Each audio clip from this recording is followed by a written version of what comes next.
ప్రస్తుత TTD chairman గారు ఒక వివాదంలో చిక్కుకున్నారు.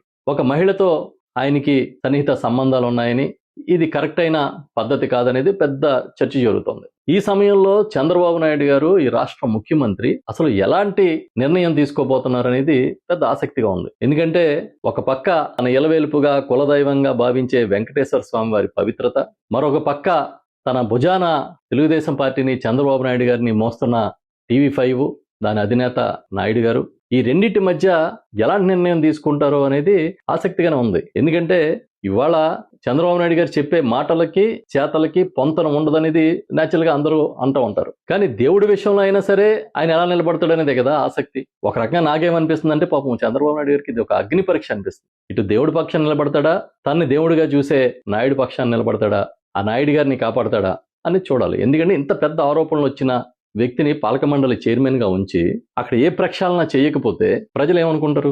ఒకవేళ చేస్తే ఇన్నాళ్ళు టీవీ5 అధినేత తన ఛానల్ ద్వారా చంద్రబాబు నాయుడు గారికి సేవ చేస్తే ఆ సేవల్ని మర్చిపోయి ఆయన్ని పరిరక్షించలేకపోయాడని తన సొంత మనుషులు అనుకుంటారు. కాబట్టి ఇది ఒక అగ్ని పరీక్ష ఏమో అని మాలాంటి అనుకుంటున్నాం. ఎలాంటి నిర్ణయం తీసుకుంటాడనేది చాలా ఆసక్తిగా ఉంది.